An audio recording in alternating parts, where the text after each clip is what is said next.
Hi there, this is FCOA Lesson 2, Rescue and Self-Help.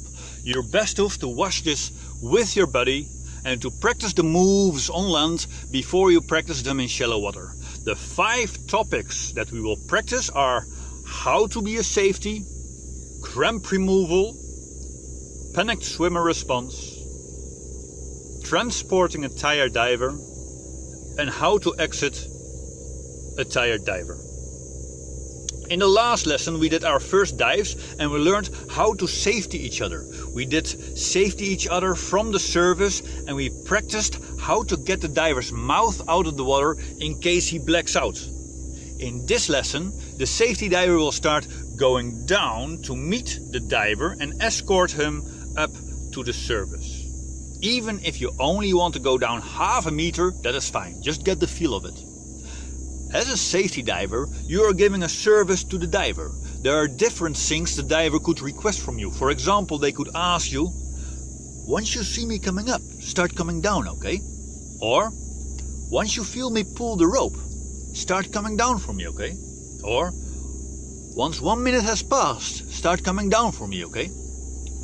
If the diver asks you to meet him at a certain depth, then make sure that you are very comfortable at that depth. After all, you won't have a safety yourself. There's also no shame in saying, I can only safety you at the surface, or I can only meet you at 1 meter depth. Okay, later, once you're in the water, first practice a normal dive and ask your buddy to come down for you when he feels you pull the rope. If you're the safety, remember to keep your hand on the rope, to relax your body, to make no body movements at all. Practice the rope tugs to ask the diver, hey, are you still awake? See if the rope tugs come back. Practice the grouper call. And listen if the grouper call comes back. If you're the diver, make sure to come up with the line. Make sure to just float up and not swim up. Make eye contact with your safety so he can easily see how you're doing and service next to your float away from boat traffic. Then the safety checks if the diver is okay and maintains eye contact for at least another 5 seconds to make sure that the diver is still okay after those 5 seconds. Alright, then the second dive, do the same. But this time the diver will pretend to pass out at an appropriate safe depth for that particular safety diver. His eyes will simply be closing. In that case, the safety grabs the diver from behind and above the hips and push him up to the surface and once again gets his mouth out of the water and keep it out of the water. There are some different ways that this can be done. The main thing is that there are no delays and that in the minimum time the mouth is being held out of the water and that all the obstructions in front of the mouth are removed. Next topic, leg cramps. In case you get a cramp, give the not okay sign to your buddy and point out what is wrong. It's usually the calf muscle. If you're the buddy, then put the diver's opposite hand on your shoulder and assist him to get his hand on his fin tip. Or if he has no fins, help him to pull his toes towards his knees. Then while the diver pulls on his fin tip or toes, massage the calf muscle. Yeah, not from the top is where the bone is, from the bottom. It's usually the calf muscle that cramps, but it can also be the muscle in the thigh or muscles in the foot. In any case, pulling the fin tip will be good for any of those cases. When you practice leg cramp removal in water, first practice in the shallow and only practice it in deeper water when you feel ready for it. After a cramp, you can still continue diving.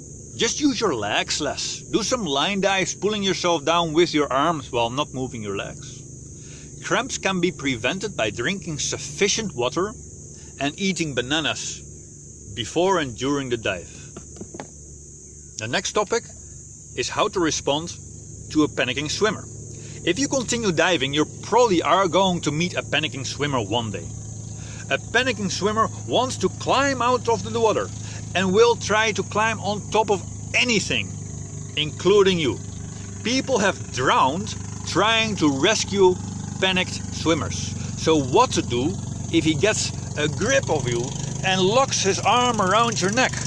Well, then blow out completely so you start sinking.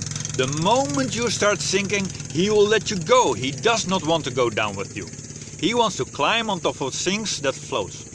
Now once again, put your palms together, get behind him, place those palms in his neck, the fingertips on his ears, and make sure to hold his mouth out of the water. From this point onwards, you got to get in his mind by asking him questions, forcing him to reply.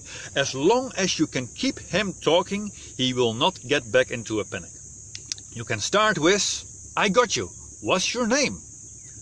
Can you hear me properly? Where are you from? Shall we slowly swim to the shore?" Every sentence you be questioning, you're using a question to demand the person to think and answer, leading him away from the panic.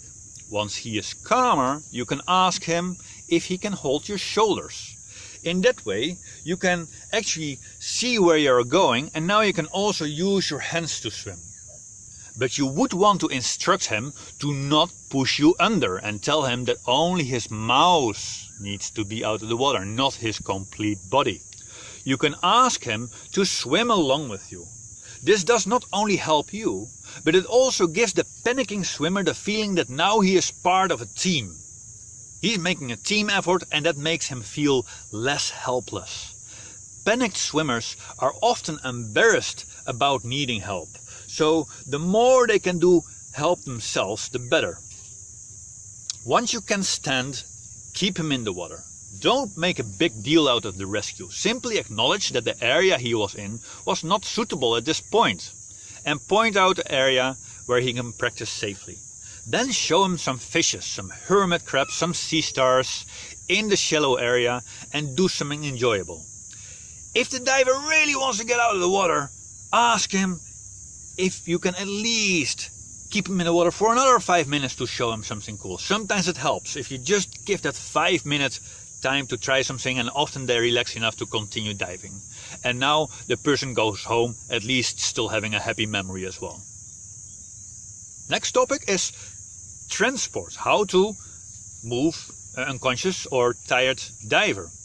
An easy way to do so is to put your arm opposite under the arm of the tired diver. Instruct the tired diver to maintain flat, to keep his ears underwater and look at the sky. The diver can now snorkel while transporting the tired diver. Once you approach the shallows, make sure to have your mask on and snorkel in so you can see, and make sure that you swim away from sharp corals and other objects. Okay, the last topic is exiting. How to exit the water with a tired or unconscious diver. Once you can walk, take your fins off. Then stand behind the tired diver, put your arms under his arms and grab one of his arms and just pull him towards the beach, walking backwards.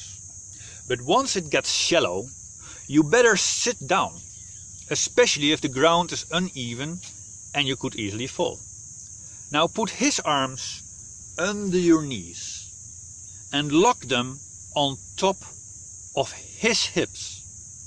Then place your hands on the bottom behind your back, and like this you can crab yourself up the beach. The further you get, the harder it gets. Take your time. You can even move one knee at a time. Pull one knee with two hands, like you're spring loading it, then the other one, and then stretch them out again. And maybe you only move 1 centimeter at a time, and that is fine as long as you just keep going and don't give up. Okay, that are the 5 skills. Next session is navigation and tidal forecasting. See you then.